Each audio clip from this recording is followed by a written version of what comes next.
जम्मू कश्मीर से लेकर के पंजाब प्रांत और पाकिस्तान की सीमा से सटे हुए राजस्थान, उसमें भी खास करके जैसलमेर, पोखरण, फलोदी, बीकानेर का कुछ इलाका और इसी के साथ साथ गुजरात का जो रणक्षेत्र है पूरा और नीचे तक मुंबई तक, जहां पाकिस्तान की नेवी अटैक कर सकती है, इस पूरे इलाके में सैकड़ों बार पाकिस्तान की ओर से आक्रमण किए गए, कभी ड्रोन से, कभी किसी जहाज से, कभी और फाइटर प्लेन से, लेकिन भारत ने सभी हमलों को नाकाम कर दिया।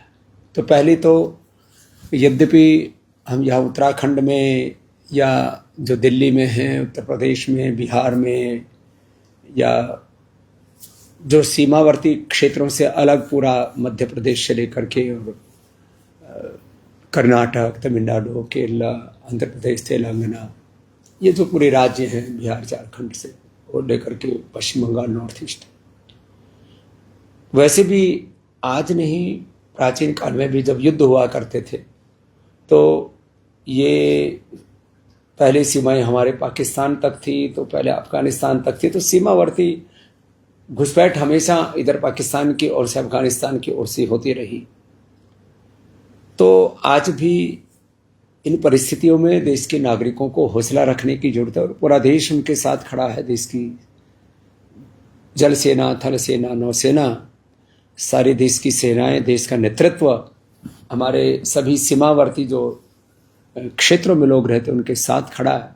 फिर भी उनको पता है कि कुछ अलग अलग प्रकार से छोटी छोटी तोपों से गोले दागते रहते हैं, कुछ ड्रोन से हमले करते हैं। मिसाइल तो उनकी भारत तक पहुंची नहीं पा रही है, क्योंकि भारत का जो इंटीग्रेटेड सिस्टम है मिसाइल को, एंटी मिसाइल सिस्टम, मिसाइल को रोकने के लिए, वो बड़ा सशक्त है। तो ये तो बात हुई युद्ध के एक पक्ष की, और अब ये दूर तक जाएगा युद्ध। मुझे ऐसा लगता है कि पाकिस्तान का जितना भी मिसाइल सिस्टम है, एंटी मिसाइल सिस्टम है, पाकिस्तान के जितने भी आर्मी के केंद्र हैं, क्योंकि पहले आतंकवादी तो वहाँ पर वो हैं जिनको जाहिर तौर पर दुनिया आतंकवादी कहती है, और वहाँ की जो सेना है वो परोक्ष रूप से आतंकवादी है, ऑर्गेनाइज्ड आतंकवादी, ऑर्गेनाइज्ड टेररिस्ट है। 3 तरह के टेररिस्ट होते हैं। एक जिनको मान्यता नहीं है सेना की, मिलिट्री, पैरामिलिट्री की मान्यता नहीं है, पुलिस आदि की मान्यता नहीं है, जिनको रिकॉग्नाइज्ड वे में लोग नहीं मानते, वो। दूसरी है वहां की जो आर्मी है, ये तो पूरी ऑर्गेनाइज्ड वैधानिक आतंकवादी। और तीसरा, वो पूरा देश ही एक तरह से आतंक की भेंट चढ़ गया। तो उस देश के जो नेता है, पॉलिटिशियंस, वो एक तरह से पॉलिटिकल टेररिस्ट है। तो एक जनरल टेररिस्ट, एक वहां के आर्मी के टेररिस्ट, वहां के जनरल आदि, और तीसरे वहां के पॉलिटिकल टेररिस्ट। अब गृह युद्ध जैसी स्थिति वहां पर भी बनी हुई है। पीओके से लेकर के, बलूचिस्तान से लेकर के, पख्तूनों से लेकर के, पंजाब सिंध से लेकर के पूरे देश के अब जो आम जनता है, मुझे लगता है कहीं वहां एक सामूहिक बगावत या विद्रोह जैसी स्थिति ना बन जाए, जिस तरह से पाकिस्तान हरकतें कर रहा है। उनके पास जो हथियार हैं चाइना के लिए हुए, वो भी खिलौनों जैसे हैं। कहने को कुछ फाइटर प्लेन है, कहने को कुछ मिसाइलें, कहने को कुछ तोपें हैं, लेकिन कुछ जो है उन्होंने खिलौने उड़ाने के भी ड्रोन आदि खरीदे। चलिए, ये युद्ध तो अभी लंबा चलेगा, बात एक दिन की नहीं है, थोड़ा गंभीरता से सोचिए। पूरी दुनिया मानती है कि 4-5 देशों की सेना जो बहुत ही सशक्त है, उसमें भारत है, यूएस है, रसिया है, चाइना है। तो 4 देशों की सेनाएं, हाँ ठीक है, छोटा सा देश है लेकिन वहां पर भी सेना और जो टेक्नोलॉजी बहुत एडवांस है, इजराइल। तो पूरी दुनिया की 4-5 महाशक्तियों में भारत का नाम है। लेकिन मैं थोड़ा सा आगे की भी बात कहना चाहता हूं। युद्ध के समय कोई बात कही जाती है तो उसके दूर तक के परिणाम समझ में आते हैं। हमें ये सोचना है कि भारत विरोधी ताकतें कौन कौन सी हैं, जो सामाजिक दृष्टि से, आर्थिक दृष्टि से, धार्मिक दृष्टि से, राजनीतिक दृष्टि से, व्यावसायिक दृष्टि से, विज्ञान और तकनीकी की दृष्टि से भारत के साथ जब ये मामला आता है ना कि कौन किसके साथ खड़ा है, ये तो एक धर्म युद्ध है, देवासुर संग्राम है। ऑपरेशन सिंदूर के इस देवासुर संग्राम में, धर्म युद्ध में जब ये तय किया जाएगा कि कौन किसके साथ खड़ा है, तो आप देखेंगे बहुत से लोग वो जो है कहीं ना कहीं भारत विरोधी ताकतों के साथ प्रत्यक्ष या परोक्ष रूप से खड़े हो जाते हैं। उसमें सबसे पहला नाम है चाइना का। चाइना को अपने व्यवसाय भारत के साथ भी चलाना है, पूरी दुनिया में भी उसको बेनकाब नहीं होना है, क्योंकि भारत ने जो कार्रवाई की वो आतंकवाद के खिलाफ की है, इसलिए प्रत्यक्ष रूप से चाइना नहीं आ रहा है। बहुत लोग, पहले मैं देखता हूँ बहुत से यूट्यूबर्स और सो कॉल्ड में जिनको इंटेलेक्चुअल टेररिस्ट बोलता हूँ, या जिनको टुकड़े टुकड़े गैंग के लोग, या शहरी नक्सल जिनको हमारे देश की सत्ता आदि बार बार कहती रही है, तो वो जो है, मैं इसलिए इस बात को कहना चाहता हूं कि ये लोग जो है अभी भी इतने विपरीत परिस्थितियों में भी ये लोग भारत की आलोचना करते हैं, भारत के नेतृत्व की आलोचना करते हैं, सवाल पूछने के नाम पर मतलब सब तरह से भारत को घेरते हैं। मैं एक बात तो ये कहना चाहता हूं कि यह कोई साधारण घटना नहीं है। इस समय पता लग जाता है कि कौन किसके साथ खड़ा है, और इस परिस्थिति में जब देश एक जंग के दौर से गुजर रहा है और उस समय ये जिस तरह से हरकतें कर रहे हैं लोग, ये बहुत ही शर्मनाक है कि प्रश्न पूछ रहे हैं, हमारे नेतृत्व से प्रश्न पूछे जा रहे हैं अलग अलग प्रकार के बेहुदे तरीके से, और ये जो आतंक है उसको परोक्ष रूप से पुष्ट करने का काम कर रहे हैं। तो इस समय हमें पहचान कर लेनी चाहिए। ये जो कंटेंट प्रोवाइडर्स के नाम पर, यूट्यूबर्स के नाम पर एक पूरे, मैं कहूंगा कि ठलवे लोगों की, अब अपने आप को यदि इंटेलेक्चुअल लोग भी बोले तो एक बौद्धिक आतंकवादियों की पूरी एक फौज है, उसको भी एक्सपोज करने का वक्त आ गया और उसको बाइकाट करने का भी वक्त आ गया। जो भी देश से प्रेम करते हैं वो इनके वीडियो ना देखें, इनका बाइकाट करें, इनको एक्सपोज करें। और अब देखिए, मैं देख रहा था 15 दिनों तक जिन लोगों ने पूरी बकवास की है उनको हमें पहचानने की जरूरत है, और जो परोक्ष रूप से इस जंग में पूरा मदद कर रहा है उस चाइना के भी प्रोडक्ट्स के बहिष्कार की जरूरत है। हमें एक बहुत ही लंबी रणनीति बनानी पड़ेगी कि चाइना के प्रोडक्ट्स का, जो हमारे किचन से लेकर के, बाथरूम से लेकर के, हमारे डेली यूज की वस्तुओं से लेकर के, मोबाइल से लेकर के, हमारी गाड़ियों से लेकर के, हमारी फैक्ट्रियों से लेकर के, बहुत एक लंबी श्रृंखला है, हजारों प्रकार के प्रोडक्ट्स हैं जो चाइना बनाता है। तो हमको चाइना का, देखो आप हमारे भारत के अंदर जो आप प्रोडक्ट खरीदते हैं, जिन्होंने हमें कंज्यूमर बना रखा है, ये अभी गुलामी की कहो या पूरा सामंतवाद की, पूंजीवाद की एक नई लड़ाई है। ये तो एक वार है जिसको युद्ध हम कहते हैं। दूसरा जो कॉरपोरेट वार है, जो डिजिटल वार है, जो अलग अलग प्रकार से देश को कमजोर करने वाली चीजें। तो हमें इस पूरे डिजिटल वार में, इस पूरे कॉर्पोरेट वार में, इस आर्थिक युद्ध में, बौद्धिक युद्ध में, वैचारिक युद्ध में, मजहबी युद्ध में हमें सब प्रकार से ये सोचना है कि जो भारत 18वीं शताब्दी तक, जिसका मैं बार बार जिक्र करता हूं, यूएस, यूके, पूरा यूरोप, इन सब की बड़ी बड़ी आजकल आर्टिफिशियल इंटेलिजेंस के टूल जिन्होंने बना लिए हैं, एआई, कि किसी भी टूल से पूछोगे कि 18वीं शताब्दी में भारत की आर्थिक ताकत क्या थी, तो सब कहेंगे 25 से 30% पूरी दुनिया की अर्थव्यवस्था का आर्थिक केंद्र, वो आर्थिक ताकत भारत थी। 100 ट्रिलियन से ज्यादा तो लगभग 150-200 सालों में भारत का विदेशी आक्रांताओं ने लूट लिया, आर्थिक लूट की, अपने ही देश के लोगों को इस्लाम में, ईसाइयत आदि में तब्दील किया, अलग अलग प्रकार से फिर हमें फूट डाली।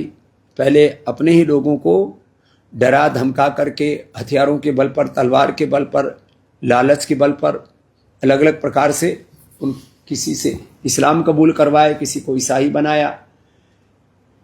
खास करके मुगलों ने तलवार के बल पर, हथियार के बल पर, ताकत के बल पर, कुछ बड़े बड़े उस समय के रजवाड़ों को प्रलोभन के बल पर, रजवाड़ों से कुछ जगह से अपने शादी विवाह और संबंध स्थापित करके बहुत तरह से, तो अलग अलग आपको देखो, सभी वर्ग समुदाय के कुछ चंद मुट्ठी भर लोगों को छोड़ दीजिए, और उसमें भी सबसे ज्यादा उसका प्रभाव जहां जहां मुगलों का साम्राज्य रहा वहां वहां दिखा।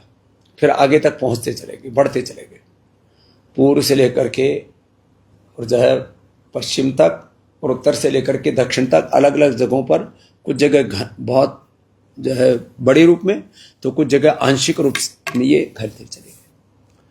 पहली बात तो यह है कि सनातन धर्म में किस बात की कमी थी भाई?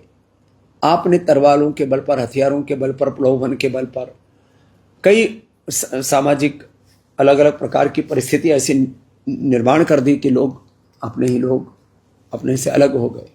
तो अब मैंने इसका एक दूसरा उपाय सुझाया है कि देखो, 2-4 मैंने बोला हुआ है, मात्र 5-7 दिन पहले ही बोला हुआ है, मात्र जो 2-4 विदेशी आक्रांता मुगल यहां पर आए, उसी समय हम सजग हो गए होते तो देश में अपने ही भगिनी बंधुओं को, जिनका एक ही कुलवंश खानदान है, एक ही पूर्वजों की संतान है, एक ही डीएनए है, एक ही आत्मा परमात्मा के दर्शन में जो विश्वास रखते हैं, राष्ट्रीय एकता अखंडता में जो विश्वास रखते हैं, अपने ही लोगों को अपने से धार्मिक तौर पर, मजहबी तौर पर अलग न करते हैं। मुसलमान भी और इसमें ईसाई भी सम्मिलित हैं। 7-8 करोड़ लोगों को ईसाई बना दिया, करीब 20-22 करोड़ लोगों को मुसलमान बना दिया। तो मैंने कहा अब कम से कम एक बात तो करो, जितने भी भारत के मुसलमान हैं, जितने भी भारत के ईसाई हैं, उन सबको एक बात तो समान रूप से स्वीकार करनी चाहिए कि हमारे मजहब अलग हो सकते हैं, पूजा पाठ की थोड़ी पद्धति अलग हो सकती हैं, हमारे पूर्वज एक है, हमारा डीएनए एक है, एक आत्मा, एक परमात्मा का जो हमारा दर्शन है, वैदिक सनातन दर्शन, वो एक है। और राष्ट्रीय दृष्टि से हम एक हैं, संवैधानिक दृष्टि से हम एक हैं। जाति को तो हमने कभी जन्म के आधार पर माना ही नहीं। जातीय भेद, क्षेत्रीय भेद, भाषा का भेद, न जाने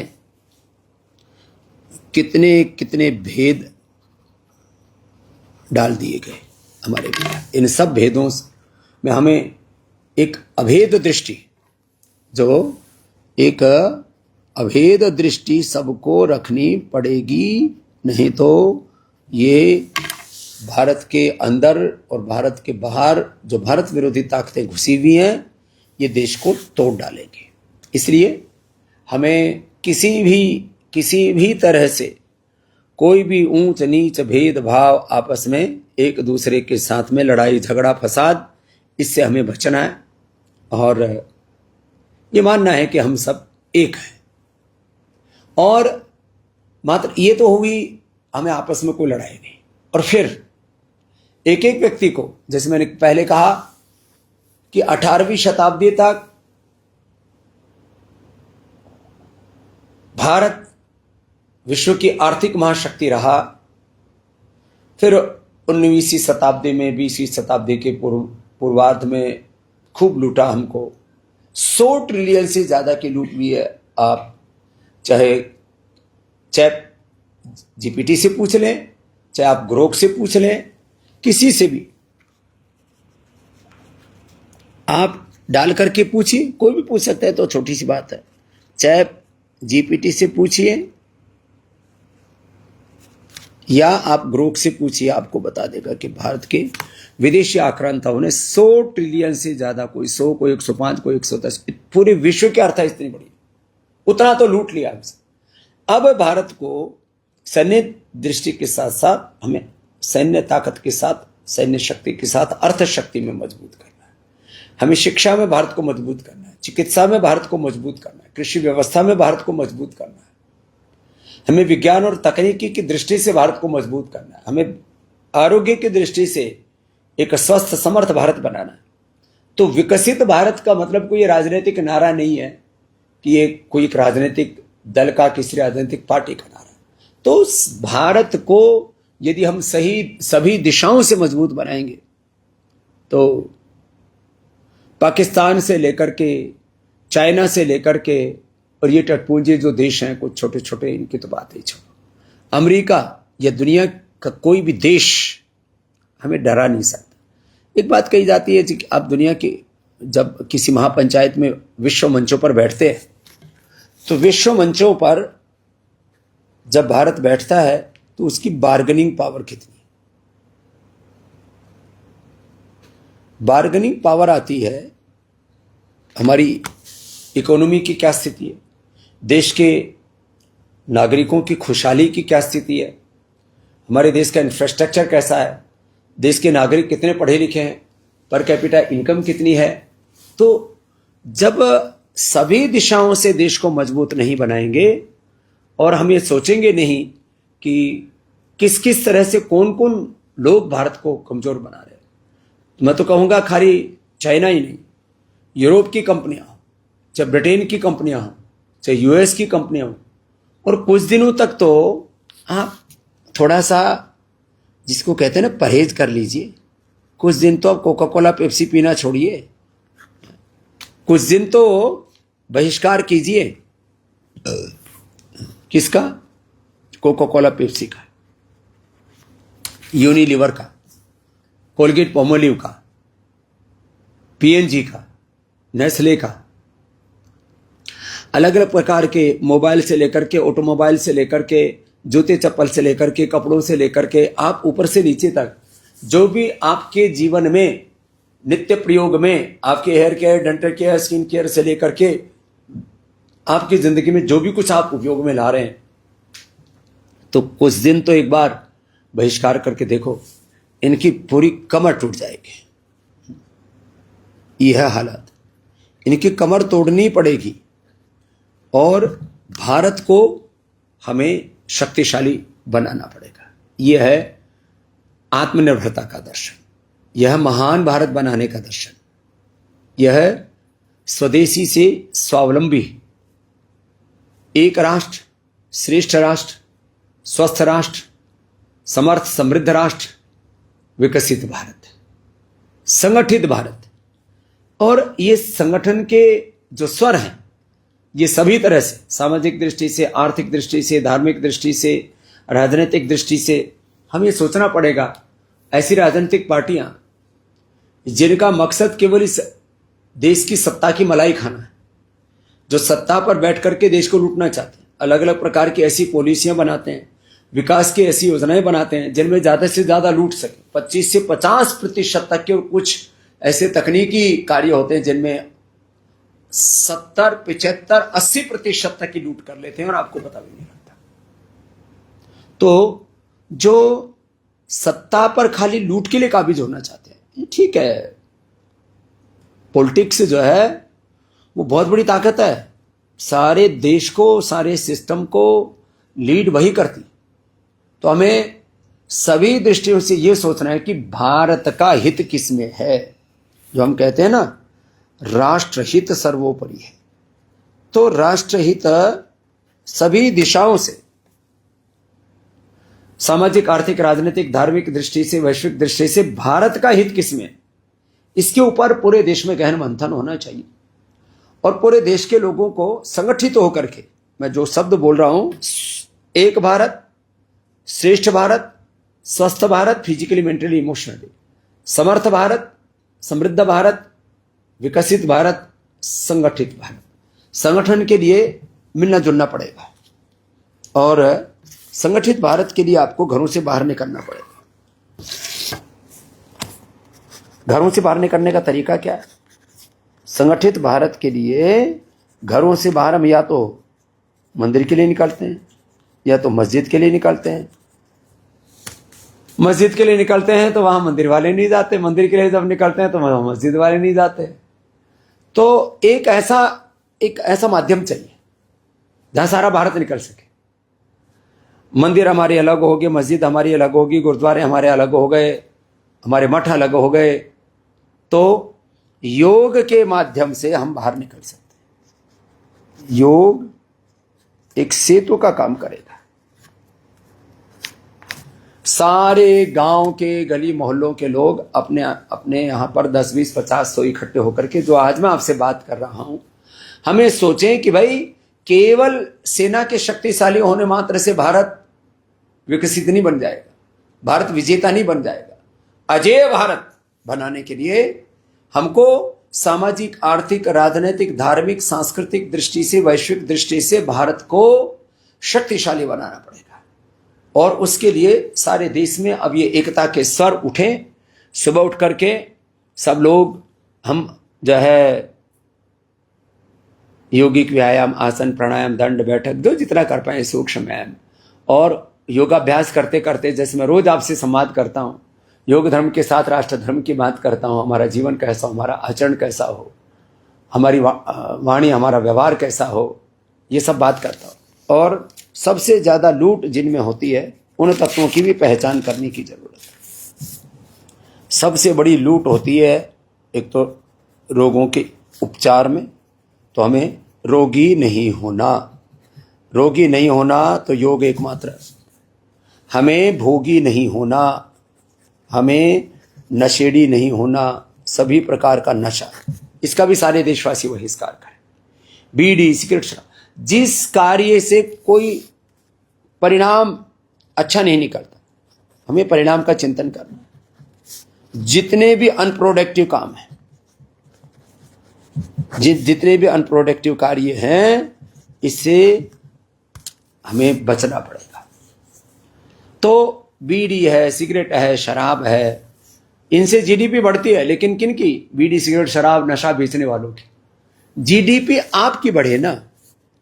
बात लोग कहते हैं जीडीपी की। जीडीपी आपकी बढ़े, विकास आपका हो, ग्रोथ आपकी हो, डेवलपमेंट आपका हो। तो सब देशवासियों को बीड़ी, सिगरेट, शराब, नशा, खुशी के लिए एक दूसरे से प्रेम करो, लड़ाई झगड़ा आपस में बंद करो। घरेलू झगड़े ठीक है, चलो पाकिस्तान में तो एक अलग प्रकार का गृह युद्ध है, तो सामाजिक, आर्थिक, राजनीतिक, धार्मिक दृष्टि से एक तरह से टूटा हुआ देश। हम अपने आपस में घरों में भी तो भाई भाइयों में झगड़े हैं, परिवारों में झगड़े हैं, फिर आपस में हिंदू मुसलमानों के झगड़े हैं, जातियों में झगड़े हैं, पता नहीं किस किस नाम पर आपस के लड़ाई झगड़े बंद। कोई मराठी में बोलते हैं टंटा मुक्ति, कोई लड़ाई झगड़ा नहीं। सब प्रकार से यदि ऐसा भारत बोली थी, बातें आज तो अच्छी लग रही है, नहीं आज की बात नहीं है, हर दिन की बात है। अपने बच्चों को इतना कैपेबल बनाएं, उन बच्चों को 18 घंटा पुरुषार्थ करने का स्वभाव जिस दिन देश का बन जाएगा।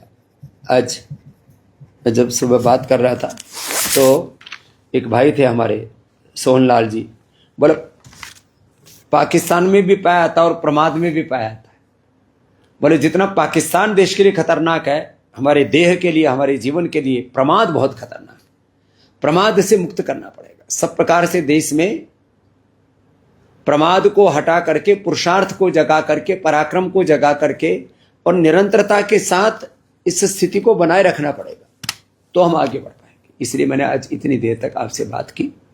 माना कि बहुत सी अब गतिविधियां चलेंगी और हो सकता है युद्ध लंबा भी खिंच जाए और उसमें मैंने कहा पहले आतंकवादी उनके ठिकानों को, दूसरे आतंकवादी वहाँ के सेना के अड्डों को, और तीसरे आतंकवादी फिर वहाँ के जो पॉलिटिकल टेररिस्ट हैं। 3 तरह के आतंकवादियों के अड्डों को ध्वस्त करना पड़ेगा। और फिर जिन कारणों से हम कमजोर पड़ रहे हैं, मैं महान होगा तो भारत महान होगा ना। जिन कारणों, जिन बातों से, जिन आदतों से हम कमजोर पड़ रहे हैं या हमारा देश कमजोर पड़ रहा है किसी भी तरह से, व्यक्तिगत तौर पर, सार्वजनिक तौर पर, सामूहिक तौर पर, राष्ट्रीय तौर पर या वैश्विक तौर पर, उन सारे कारणों को हटाना पड़ेगा। तो आज का ये कि जो मैंने बात कही है, यदि इस बात के ऊपर सभी अमल करना शुरू कर दें तो भारत को वापस 5-10 ट्रिलियन की नहीं 100 ट्रिलियन की इकोनॉमी बना सकते। 100 ट्रिलियन तो लूटा था उस समय, शायद मुझे लगता है 400-500 ट्रिलियन के भारत की आर्थिक ताकत होगी। इतना महान भारत, इतना इंडोनेशिया, कंबोडिया, मलेशिया, इधर श्रीलंका, म्यांमार, वर्मा, इधर मध्य चीन तक, चीन की जहाँ दीवार है यहाँ तक, और इधर मंगोलिया से लेकर के, और इधर पूरा Pakistan, Afghanistan, Iran, Iraq. Iran के लोग तो अभी भी अपने आप को आर्यन कहते हैं। इतना कहाँ तो महान भारत। और मैं तो कहता हूँ ये पाकिस्तान ऑक्युपाइड पीओके ही नहीं, पाकिस्तान ऑक्युपाइड भारत ही है। वो भारत को ही मजहब के आधार पर जिन्ना ने बांट करके, और उस समय के हमारे अदूरदर्शी लोगों ने एक अलग राष्ट्र की मजहब के तौर पर रचना होने दी, और फिर देश में बहुत बुरा हाल हुआ। ये तो एक बहुत ही बड़ा प्रश्न है, इसके ऊपर बात करूंगा तो और बात का बतंगड़ करके बहुत से लोग बहुत तरह की बकवास करेंगे। लेकिन मैं बस इतनी सी बात करता हूँ, जो मैंने बातें कही हैं 99% लोग उनसे सहमत होंगे। 1% लोग किसी स्वार्थ के चलते, लालच के चलते, भ्रांतियों के चलते, अपने अलग अलग प्रकार के लोगों के एजेंडा हैं, अलग अलग प्रकार से लोग बहुत प्रकार की मूर्खताएं लेकर के घूमते रहते हैं, और मूर्खतापूर्ण उदारतावादी बनने के चक्कर में, स्टेट्समैन बनने के चक्कर में कि हम तो देखो, हम तो सबको प्रेम करते हैं। अरे हम सभी से प्रेम करते हैं, लेकिन हम अपने राष्ट्र से, राष्ट्रवासियों से प्रेम करते हैं तो जरा व्यापक तौर पर सोचना पड़ेगा। जैसे मैंने बताया, तो आज इतनी सी बात कह करके कि संकटों के क्षणों में, चुनौतीपूर्ण क्षणों में हमें पहचान होती है कि देश को सच्चे अर्थों में महान बनाना है, विकसित बनाना है। तो उसके लिए कौन कौन सी चुनौती है? खाली पाकिस्तान एक चुनौती नहीं है। चलो पाकिस्तान को तो हमारी, मैंने कहा ना, सेनाएं उसको सुलट लेंगी, उसको जवाब देने में सक्षम है। लेकिन उसके साथ जो सामाजिक चुनौतियां हैं, धार्मिक चुनौतियां हैं, आर्थिक चुनौतियां हैं, राजनीतिक चुनौतियां हैं, वैश्विक चुनौतियां हैं, उन सारे संकटों का हमें समाधान सोचना होगा। और सब लोग सुबह उठ करके घरों से बाहर निकलें। इस बहाने कम से कम लोगों में स्ट्रेस भी पैदा नहीं होगा। और जो है, जहाँ बॉर्डर के इलाके हैं वहाँ तो प्रशासन के अकॉर्डिंग बाहर निकलें। बाकी पूरे देश के लोगों को हर गांव, गली, मोहल्ला में बाहर निकल करके, संगठित होकर के, जो हमने बातें कही हैं इसके ऊपर चर्चा कीजिए कि हमें आने वाले 5, 10, 20, 25 सालों में भारत को दुनिया का सिरमौर बनाना है, विश्व की सर्वोपरि महाशक्ति बनाना है, सुपर पावर बनाना है, जिसको कोई डरा ना सके, कोई धमका ना सके। आज भी छोटी मोटी सलाह कुछ लोग, कुछ देश दे रहे हैं, तो भारत इस पोजीशन में हो। हम किसी पर अपना आधिपत्य स्थापित नहीं करना चाहते, किसी को डोमिनेट नहीं करना चाहते, हम किसी को सताना, किसी को मिटाना, ये तो हमारा मकसद है ही नहीं। लेकिन भारत के विकास में, भारत की समृद्धि में, भारत के उत्थान में, भारत के कल्याण में विश्व का कल्याण है, भारत के विकास में विश्व का विकास है, ये दृष्टि अब लोगों को अनुभव में आने लगी।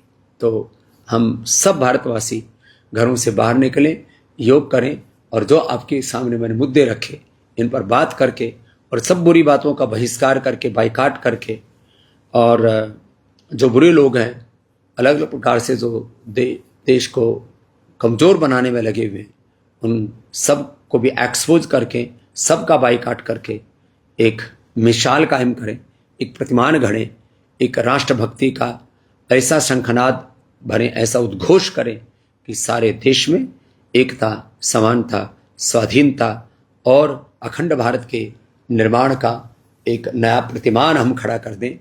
आप सब सुरक्षित रहें, जहाँ जहाँ प्रशासन के जो जो निर्देश आते हैं उनका अनुपालन करें और अपने अपने हिस्से की जिम्मेदारी लेकर के कि मैं महान बनूंगा तो मेरा भारत महान बनेगा। भारत के निर्माण में अलग अलग दिशाएं हैं, एग्रीकल्चर है, हेल्थ है, इंडस्ट्री है।